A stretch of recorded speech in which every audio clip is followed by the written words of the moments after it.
How could you be so selfish? My father shouted, his face reddening as he paced across the living room of their vacation home in Bear Lake. Your sister needs that money for her new business venture. You have more than enough. I stood there, stunned into silence, my hand still clutching the property tax bill I'd just been ambushed with.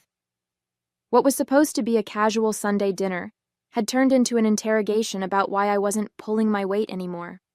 My name is Louise Walsh, and at 33, I've built a successful career as a self-taught day trader. I wasn't born into money. Everything I have, I've earned through countless sleepless nights studying market patterns and making calculated risks. For the past 5 years, I'd been quietly paying the property taxes on my parents' vacation home, covering my younger sister Megan's car payments, and funding family vacations without complaint. It was my way of giving back to the family that raised me. Or so I thought. Dad, I've been paying for everything for years, I finally managed, my voice steadier than I felt. The property taxes, Megan's business trips, Mom's medical bills that insurance didn't cover. I've never asked for anything in return, but I can't keep doing this forever. My mother sat silently on the couch, her eyes fixed on her hands folded in her lap. She wouldn't look at me, and that hurt more than my father's shouting. We gave you everything growing up, Dad continued, ignoring my words entirely. And now that we need you, you're abandoning us, while your sister is trying to make something of herself? That's when I noticed the envelope on the coffee table, partially hidden under a magazine. The corner of an official-looking document peeked out, and I could make out the words Trust Fund and Megan Walsh in bold lettering. My stomach dropped. I reached for the envelope before my father could stop me. Louise, that's private, he snapped, but it was too late. I was already scanning the document, my hands trembling as the truth revealed itself in cold, legal language. My father had created a substantial trust fund for Megan. Only Megan. The same father who had told me for years that there wasn't enough money to help with my college tuition, forcing me to work multiple jobs while studying. The same father who now expected me to bankroll their luxury lifestyle while secretly setting my sister up for life. When were you going to tell me about this? I whispered, a cold clarity washing over me. My whole life suddenly made sense. The favoritism, the different expectations, the constant demands disguised as family obligation. I knew then that everything was about to change. My father snatched the trust fund document from my hands, but the damage was done. The numbers were seared into my memory. $350,000 set aside for Megan, with additional provisions for future contributions. All while I'd been told repeatedly that family finances were tight. You weren't supposed to see that, he muttered, folding the paper and stuffing it back into the envelope. Clearly, I replied, my voice hollow. I guess that explains why you never helped with my student loans. Growing up, the pattern had always been there. Megan got dance lessons while I was told to focus on academics. She received a car for her 16th birthday. I took the bus until I saved enough from my after-school job to buy a used Honda. When college came around, Megan went to a private university with family support, while I pieced together scholarships and worked 30 hours a week at a local coffee shop. I'd always chalked it up to changing financial circumstances or different parenting approaches. I never wanted to believe what was now staring me in the face. My parents simply valued Megan more. Sweetheart, my mother finally spoke, her voice gentle in that placating way I now recognized as manipulation. Your sister needs more help than you do. You've always been so independent, so capable. We're proud of how well you've done on your own. The twisted logic took my breath away. I was punished for my success while Megan was rewarded for her dependence. All those times I asked for help, I said slowly, memories flooding back. When I was working 2 jobs during college and barely sleeping. When my car broke down and I couldn't afford repairs. When I needed a security deposit for my first apartment. You said you couldn't help. But the money was there. It was just earmarked for Megan. Dad shifted uncomfortably. Investment decisions aren't that simple, Louise. We had to think about the future. Just not my future, I replied. I thought about all the payments I'd made on their behalf over the years. The property taxes on this vacation home alone were $8,700 annually. I'd covered them for 5 years straight, plus countless other expenses. I'd even paid $12,000 for roof repairs last summer without complaint. All while they were secretly building a nest egg for my sister. "The taxes are due next month," Dad said, changing the subject as he slid the bill across the coffee table toward me. "And the Homeowners Association increased their fees again." I stared at him, incredulous. After what I'd just discovered, he still expected me to pay. The audacity was breathtaking. Something inside me shifted then, a fundamental recalibration. I'd been played for a fool, but that ended today. "I'll take care of it," I said quietly, picking up the bill. My father visibly relaxed, missing the resolve in my eyes. The drive back to my downtown Salt Lake City apartment was a blur. Snow-capped mountains that usually brought me peace seemed to loom accusingly against the darkening sky. I'd been such a fool. Once home, I ignored my ringing phone, undoubtedly my father making sure I wouldn't renege on the property tax bill, and pulled out my laptop. With trembling fingers, I opened a folder I'd meticulously maintained for years but never thought I'd need to use. Financial contributions, family. The spreadsheet that appeared represented thousands of dollars I'd poured into my family's needs. 5 years of property tax payments, $43,500. Megan's car payments I'd taken over when she claimed she couldn't afford them, $17,680. The new roof on the vacation home, $12,000. Medical expenses for my mother's knee surgery not covered by insurance, $8,200. Family vacations I'd funded under the guise of gifts, $22,450. The total made me physically ill, $103,830 over 5 years. All while my parents secretly funneled money into a trust fund for my sister. I scrolled through the digital copies of checks, transfer receipts, and text messages thanking me for my generosity. Each one now felt like evidence of my own naivety. My phone pinged with a text from Megan. "Dad says you're being difficult about the taxes. Don't be selfish, Louise." I laughed bitterly. Of course she would take their side. Why wouldn't she? She had been the beneficiary of their favoritism her entire life. Another text from my father. "We're counting on you for those taxes. Don't let us down." No thank you. No acknowledgement of what I'd already contributed, just the expectation that I would continue to finance their lifestyle while they built my sister's future. The next morning, I called in sick to my home office and drove to see Joseph Klein, the financial advisor who had helped me build my investment portfolio after I started making serious money 3 years ago. "This is quite a list," Joseph said, reviewing my spreadsheet of family contributions. His eyes widened at the total. "And you've never asked for repayment?" "They're family," I said simply. I wanted to help. Joseph removed his glasses and fixed me with a serious look. "Louise, your generosity is admirable, but this is unsustainable. You're hindering your own financial future while enabling dependence. This isn't healthy for any of you." "I know that now," I said quietly. "I just discovered they've created a substantial trust fund for my sister while letting me shoulder all these expenses." Joseph's expression darkened. "That changes things." For the next 2 hours, we developed a plan. I would need documentation, notarized statements of all my contributions, formal receipts, a complete accounting of everything I'd given. Joseph recommended his colleague, a forensic accountant named Victor Hernandez, who specialized in financial disputes. "Are you sure you want to go down this road?"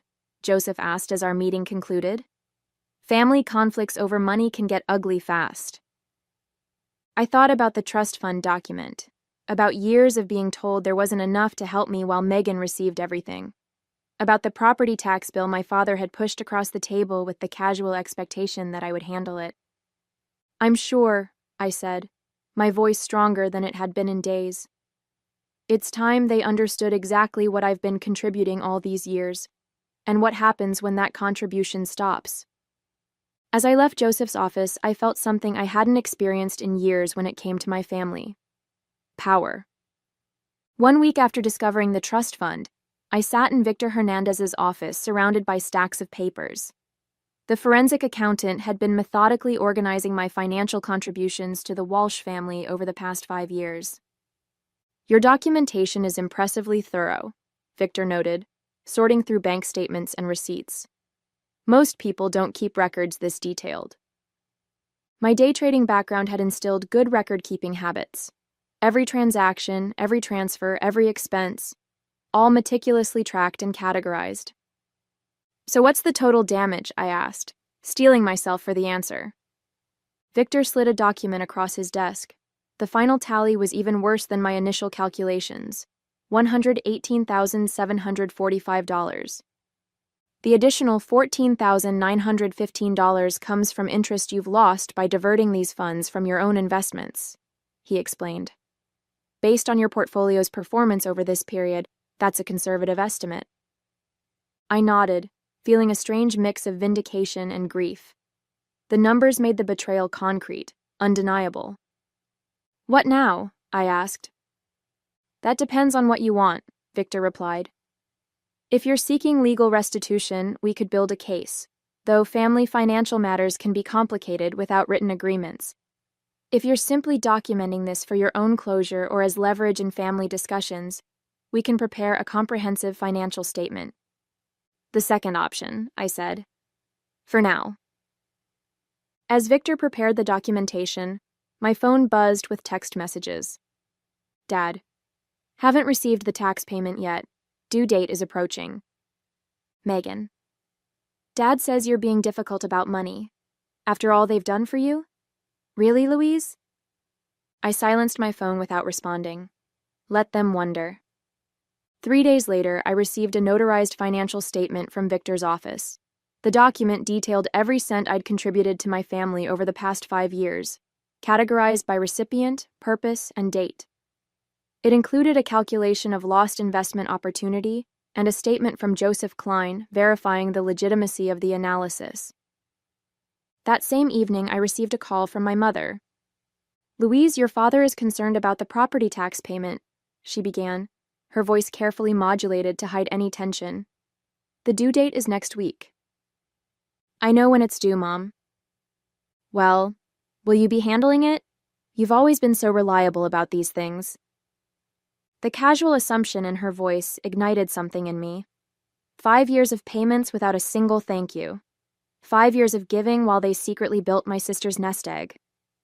"Not this time," I said quietly. A long pause. "What do you mean?" "I'm not paying the property taxes anymore, or any other family expenses." But we're counting on you. The money is already allocated elsewhere." Her voice had a frantic edge now. "To Megan's trust fund, you mean?" The words hung in the air between us. Another long silence. "Your father told me you saw that. Louise, you have to understand." "I understand perfectly, Mom. I understand that I've contributed nearly $120,000 to this family over the past 5 years, while you and Dad have been telling me there wasn't enough money to help with my education or housing. I understand that I've been financing your lifestyle while you've been securing Megan's future." "That's not fair," she protested weakly.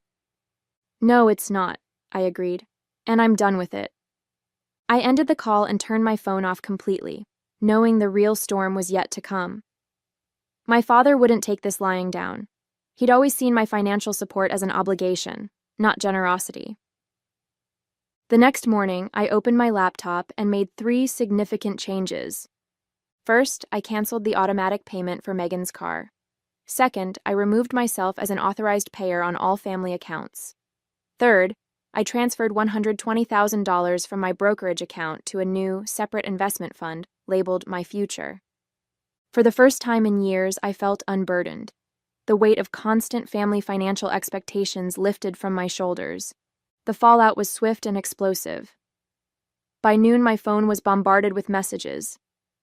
I finally turned it back on during my lunch break, watching notifications flood my screen with a strange detachment.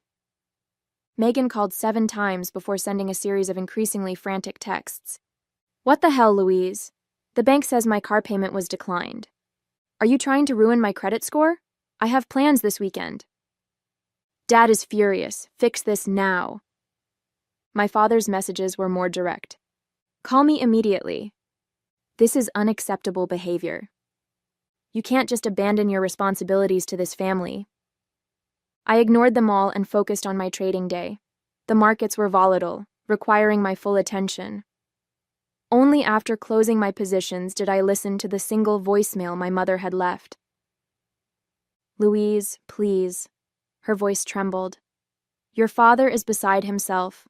The property tax notice came with a late fee warning. Megan can't make her car payment. She'll lose her vehicle. We don't understand why you're doing this. Whatever's upset you, we can talk about it. Please call us back. No recognition of the trust fund issue. No acknowledgement of years of my financial support. Just pressure to resume the status quo. I was composing a measured response when my intercom buzzed. The building security guard's voice came through the speaker. Ms. Walsh, your father is here demanding to see you. He's quite insistent. My stomach tightened. Tell him I'm not available. He's saying he won't leave until you come down. I sighed. Then call the police if he refuses to leave. Very well, ma'am. 20 minutes later, I received a text from an unknown number, my cousin Thomas. Just saw Uncle Greg being escorted from your building by security. What's going on? Are you okay? I hadn't spoken to Thomas in months. I texted back, I'm fine. Family financial disagreement. His response surprised me. About time you stood up to them. The way they've treated you versus Megan has been wrong for years. I stared at my phone. I'd always assumed no one else in the family noticed the disparity. The validation from Thomas was unexpected and deeply affirming. My doorbell rang at 7 p.m. I checked the peephole to see Megan standing there, arms crossed, foot tapping impatiently. I opened the door but blocked the entrance. What do you want? What do I want? She repeated incredulously. I want you to explain why you're suddenly acting like a psycho. My car payment bounced. Dad says you're refusing to pay the taxes on the lake house. Correct, I said calmly. Why? What's your problem? The problem is that I've contributed almost $120,000 to this family over the last 5 years, while Dad has been secretly funding a trust for you. Megan's expression flickered. First surprise, then guilt, then defensive anger. That's different, she insisted. The trust is for my future. I need that security. And I don't? You've always been the smart one, she said, as if that explained everything. You've got your fancy trading career. I'm still trying to find my path. At 31, Megan? While I pay your car payments and fund family vacations? She flushed. You've never complained before. Because I didn't know I was being manipulated. I didn't know that while I was draining my accounts to help the family, Dad was funneling money into your trust fund. It's not that much money, she mumbled. $350,000 is a significant amount. Her eyes widened. How do you know the exact? I saw the document. A beat of silence passed between us. Then, remarkably, Megan tried a different tack. Her expression softened as she reached for my arm. Look, Louise, I understand you're upset, but we're family. We need your help. Dad says without the tax payment, they might lose the lake house. I stepped back, breaking her contact. That's not my problem anymore. You'd let them lose the vacation home, where we spent our summers? How can you be so cold? I looked at my sister, really looked at her, and saw the entitlement that had been cultivated her entire life. She genuinely couldn't comprehend why I would stop financially supporting the family. They have options, I said. They could use some of your trust fund. Megan's face hardened. That's not fair. I smiled sadly. No, Megan. Nothing about this has been fair. I closed the door gently but firmly in her face. 2 weeks passed. The property tax deadline came and went. I maintained radio silence with my parents and Megan, focusing instead on my work and my own financial planning. Joseph had helped me restructure my investment portfolio now that I wasn't hemorrhaging money to my family. The difference was substantial. I could significantly increase my retirement contributions and even consider buying a small vacation property of my own. My newfound peace was shattered when I received an email from Uncle Pete, my father's brother. "Louise, what's going on with Greg and the lake house?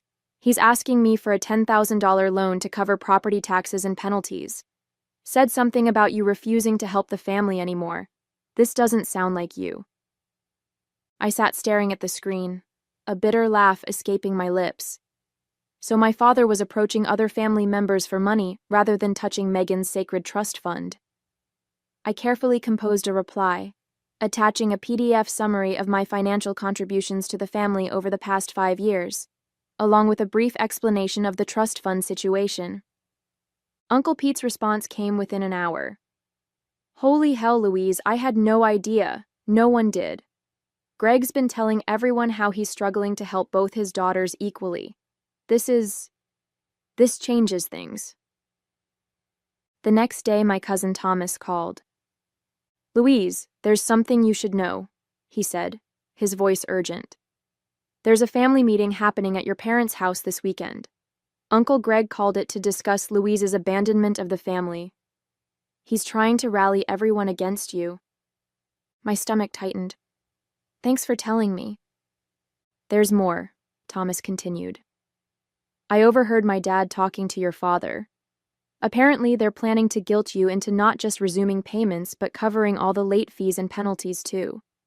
They're framing it as you deliberately damaging the family legacy." The audacity was breathtaking. "Are you going to this meeting?" I asked. "Yes, and so are you," Thomas said firmly. "You need to set the record straight. I'll back you up." I agreed, though anxiety churned in my stomach. Confronting my father with the extended family present would be challenging, but perhaps necessary. When Saturday arrived, I dressed carefully in a professional black pantsuit that always gave me confidence during tough negotiations. I drove to my parents' house with the complete financial documentation from Victor, including the notarized statements and calculations of lost investment opportunity. The living room fell silent when I walked in. My father stood by the fireplace, clearly in mid-speech. Aunts, uncles, and cousins sat around the room, their expressions a mix of confusion and concern. Megan sat beside our mother on the sofa, both looking uncomfortable. "Louise," my father recovered quickly, "I'm glad you decided to join us. We were just discussing the family vacation home situation." "I'm sure you were," I replied evenly, setting my briefcase on the coffee table. "And I'm sure you provided everyone with all the relevant financial information?" His eyes narrowed. "We're discussing your refusal to meet family obligations." "Interesting." I opened my briefcase. "Because I have 5 years of financial records showing over $118,000 in family obligations I've already met. Money that apparently wasn't available to help with my education or housing, but was somehow available for Megan's trust fund." A ripple of murmurs spread through the room. My Aunt Catherine, always direct, spoke up. "What trust fund?" I looked at my father, giving him the opportunity to answer. When he remained silent, I passed copies of the summary document to everyone in the room. "For the past 5 years, I've paid the property taxes on the lake house, covered Megan's car payments, funded family vacations, and more, totaling nearly $120,000. During the same period, my parents established a $350,000 trust fund exclusively for my sister." The room erupted in overlapping voices. My father's face flushed deep red. "These are private family matters," he thundered.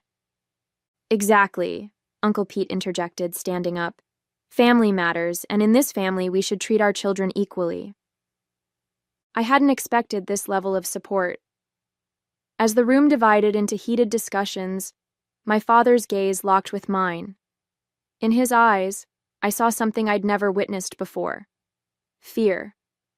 The fear of exposure, of his carefully constructed narrative crumbling. And behind that fear, something even more unexpected: respect. The family meeting ended with my father storming out and my mother tearfully following him. Megan sat frozen on the couch, avoiding eye contact with everyone. The rest of the family lingered, processing the revelations. "I had no idea it was this bad," Aunt Catherine said, studying the financial documentation. "Greg always portrayed you as the successful one who didn't need help." Uncle Pete shook his head. "This isn't right. The lake house has been part of our extended family memories for years. If you've been paying those taxes all this time, you should have some ownership stake." I hadn't considered this angle. The vacation property was titled solely in my parents' names, despite my significant financial investment in it. "I don't want the house," I explained. "I just want them to recognize the unfairness of the situation." Thomas placed a hand on my shoulder. "Recognition isn't enough, Louise. There should be consequences." 3 days after the family meeting, my phone lit up with a text from my father. No apology, no acknowledgement of wrongdoing, just 4 terse words. "The property taxes are due." I stared at the message, incredulous at his audacity. After everything that had been revealed, he was still treating me like his personal ATM. That evening, I received an unexpected call from my mother. "Louise," her voice was hesitant, "your father isn't handling this well. The lake house means everything to him." "More than treating his daughters equally?" I asked. Her silence was telling. "Mom, I've contributed nearly $120,000 to this family. Dad created a $350,000 trust fund for Megan without ever offering me similar support. The disparity is glaring." "I know," she admitted quietly. "I've always known it wasn't right, but your father makes the financial decisions." I finished for her. "I understand. But this is where it stops." The next morning, I texted my father back with a single attachment: a photograph of the complete notarized financial record of my contributions over the past 5 years, with the total circled in red. No accompanying message was necessary. The documentation spoke for itself. An hour after sending the photo, my phone rang. I expected my father's angry voice, but instead heard Megan's. "Louise?" She sounded shaken. "Dad just showed me all the documentation you sent. Is it really that much? Over $118,000? "Yes, it is," I confirmed. "Every penny documented and verified by a forensic accountant." There was a long pause. "I had no idea," she said finally. "Dad always told me you were helping a little here and there because you had extra money. He never said you were covering major expenses while he was building my trust fund." Her voice cracked on the last words. For the first time, I heard genuine remorse from my sister. "Louise, I don't know what to say. I feel terrible." "It's not entirely your fault," I conceded. "Dad created this situation." "But I benefited from it," she said. "And I never questioned it. I just assumed I deserved the help." Another long pause followed. Then Megan surprised me. "I'm going to fix this," she declared. "It's not right." Before I could ask what she meant, she hung up. The next day, I received formal documentation from my father's attorney. The property taxes on the lake house had been paid in full, along with a legally binding amendment to the ownership. I now owned a 25% stake in the property. Attached was a note from the lawyer explaining that Megan had insisted on using funds from her trust to cover the taxes and legal fees for the ownership transfer. My phone buzzed with a text from my father. This wasn't necessary. Family helps family. I didn't respond. His message revealed that he still didn't understand, or refused to acknowledge, the fundamental unfairness of his actions. Minutes later, another text arrived. This one from my mother. "Your father is struggling with this, but I want you to know I'm proud of you for standing up for yourself. I should have done the same years ago." That evening, Megan called again. "I've asked Dad to split the trust fund equally between us," she said. "He refused at first, but Uncle Pete and Aunt Catherine backed me up. He's meeting with his financial advisor tomorrow to make the arrangements." I felt a weight lifting, not because of the money itself, but because of what it represented. Acknowledgement, Fairness. Respect. Thank you, Megan, I said sincerely. No, she replied. Thank you for finally making us face the truth.